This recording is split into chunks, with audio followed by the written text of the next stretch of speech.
Hi guys, I hope you're all well. So a few weeks ago, it might have been a couple of months ago now, we're not too sure, batch filming and all that, I did a video on how to have a successful morning routine, and this is an extension of that video where this video, as you saw by the title, I want to talk about 5 top tips on having better sleep that actually work.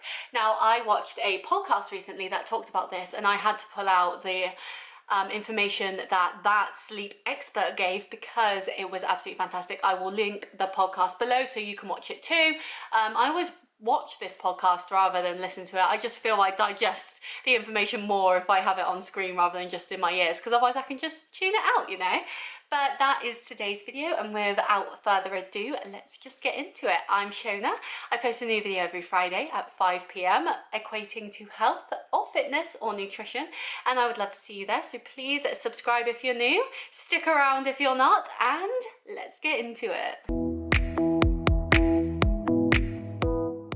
So my first tip, and one that actually really surprised me from this sleep expert, is stay awake until you're sleepy.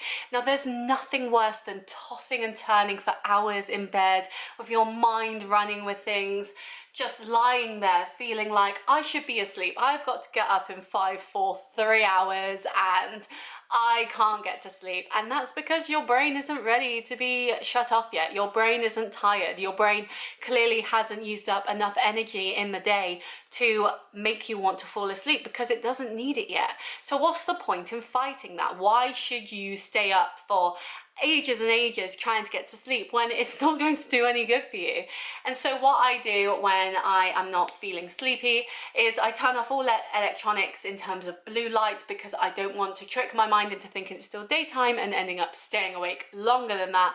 I actually get in bed, get in the darkness, and I just read. I just read my Kindle for as long as I feel I need to. Sometimes I'm reading a really interesting thriller, so I end up staying up way later than I plan to because I just can't stop reading, because you get to the end of a chapter and you're like, no, what happens next? And so you just keep reading.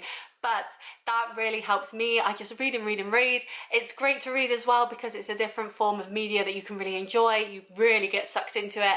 And after a while, you do just start feeling naturally sleepy. You do just start dropping off. And because I'm reading my Kindle, as I say in all videos that I mention my Kindle in, I don't have any lights on. So the second I start feeling sleepy, I just shut it and go to sleep. And I don't need to worry about turning a lamp off or the big light or anything like that. I can just be like, right, falling asleep and done.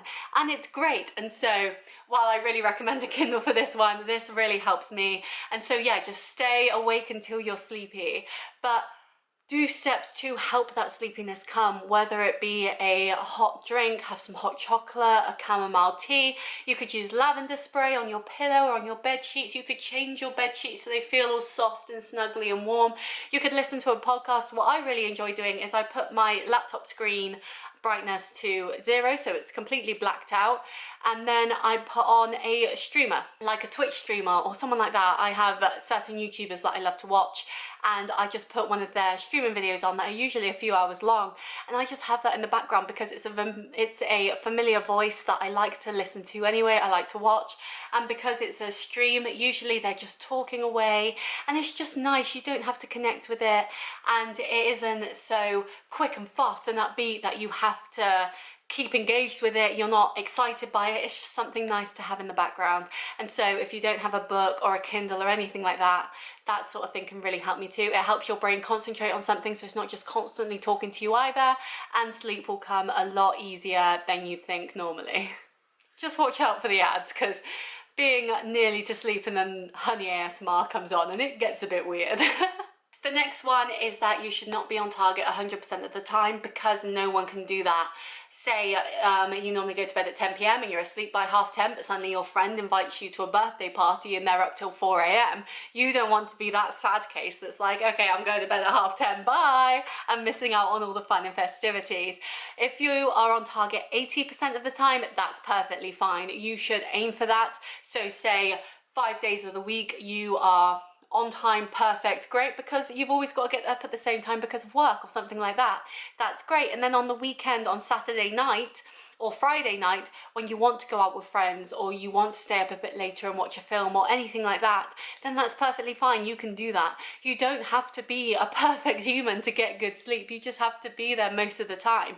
I have a Fitbit, and this tracks all my sleep, and so I'm able to see on there how it did as well. And some of my shorter sleeps, that might be 5 or 6 hours long, often get really good high scores because they were such good sleep. It didn't matter the amount of hours it was, it mattered the quality, and that's a big thing for it. So as long as you're on target 80% of the time, the rest of the time it will just work itself out. So say you stay up till 4 a.m. and then your body naturally wakes you up at 8 a.m. so you've only had 4 hours sleep, that doesn't matter, because then the next night when you go to sleep, you will fall asleep so much quicker because your body needs that time again to make up the hours lost before, that you will fall asleep so much quicker. And so your body is very good at working with that and making sure that even if your sleep schedule goes out of the window a bit because you did have a big night out or you did stay out later having drinks with your friends or whatever than you normally would, your body will work out and think, okay, this isn't the new normal, this is just an anomaly, and I can get back into my schedule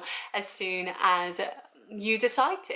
The next one is the time you wake up is more important than the time you go to sleep. So I set an alarm at 10 p.m. to tell myself to start winding down, but then say I'm reading the newest Richard Osman book, which I have been obsessed with. I can't wait until the next one's out in the series because, oh, incredible book, incredible series, love it. I might stay awake, I might go to bed at 10:30, but I stay awake till past midnight reading because I'm so enthralled in the story. That's okay, because I'm still going to wake up at the same time. Of course, if I stayed up that late and then let myself lie in, that's going to mess with your sleep schedule and that's going to cause an issue. However, me going to bed later on doesn't matter because I wasn't sleepy yet. Back to point one, I wasn't tired yet. I was too excited by the book, and that's okay. I'm allowed to stay up late and read and do whatever. But as long as I wake up at the same time, that means that the next night when I go to bed, I'll probably fall asleep earlier because I didn't the night before. As I just said, everything will work itself out. And so making sure that you wake up at the same time almost every day is the most important thing. You need to have that schedule of a morning routine.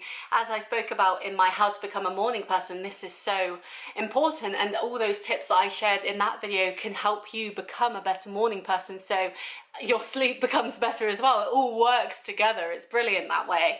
It doesn't matter when you go to sleep. Don't stress yourself out about when you go to sleep, but make sure that when you wake up, you have that routine, you have that stability there that your body can cling on to, so it knows regardless of what happened in the night, that will always stay the same, because your body loves routine, your body wants that routine, and if you don't give it that, then it's just going to make you feel worse, and no one wants that. And this is tip 4, but it kind of carries on from the last one, is your morning routine is more important than your evening routine, which, as I just said, so make sure that you have a schedule. If you wake up, so for example, big one for me, when I wake up to go to work in the office, I wake up at 6 a.m. and I have to be out the door at a set amount of time to get to the office at 9 a.m. when I start.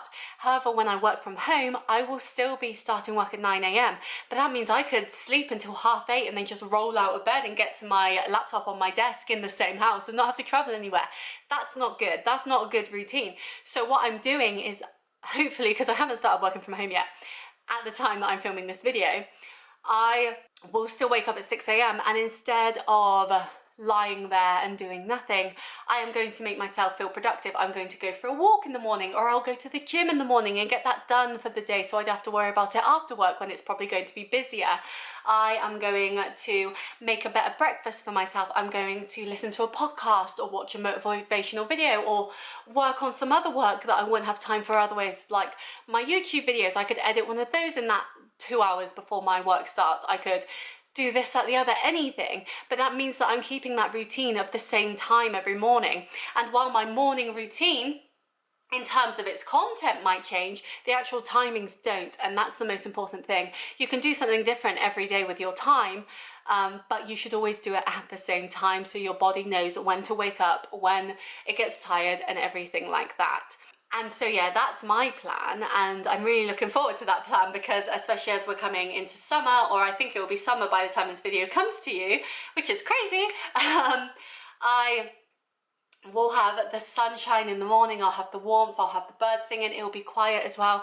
It's insane how quiet the hours between like 6 and 7 are.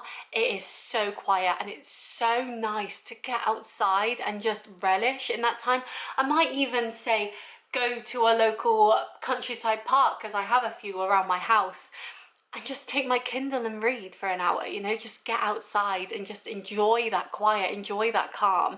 And so there's lots of stuff you can do, but yeah, make sure your timings are always the same. And that brings me on to point 5, which is keep a schedule all the time, not just weekdays. Now, of course, this can vary with the 80% rule. If you have a birthday party or a night out or anything like that, you can waiver off it. If it's New Year's Eve, don't go to bed before midnight. Come on, you gotta see the fireworks, you know, like, don't be that person, don't be a party pooper.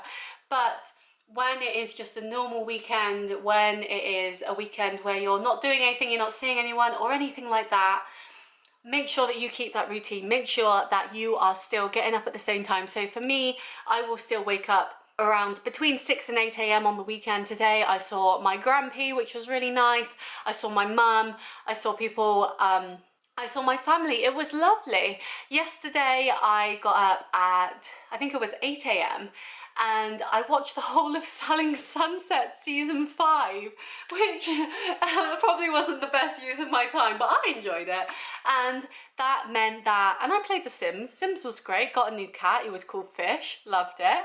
And that meant that even though my days were completely different to me running off to get my public transport to work in the week, I still had that routine, and I actually felt really good because I had the time to watch Selling Sunset in one day and do my food shop and do my dinner and clean my house. You know, I had all this time to do stuff because I woke up early. Usually I would go to the gym, I would do stuff, but with my job, I want to concentrate on that foremost right now because I do not have the energy for anything else.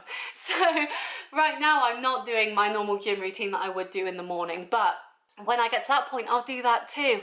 And I will just have this constant. When I have friends visiting or people staying around or anything like that, I'll be able to wake up with them and say, hey, I'll make you breakfast, you stay in bed, you chill, you go back to sleep, do whatever. But I'll be able to keep that routine. And that's the most important thing, is you don't want your weekend to ruin your week progress. You know, I said before that your body will get used to the time it wakes up. Your body will want to continue that routine. And why should you fight that? Why should you have an issue with that? And of course, one night a week where you stay up late with your friends is absolutely fine. Where you stay up late watching a film or a Netflix documentary or whatever is fine. But try and keep it as much as you can. And to be honest, I thought that would be the hardest thing.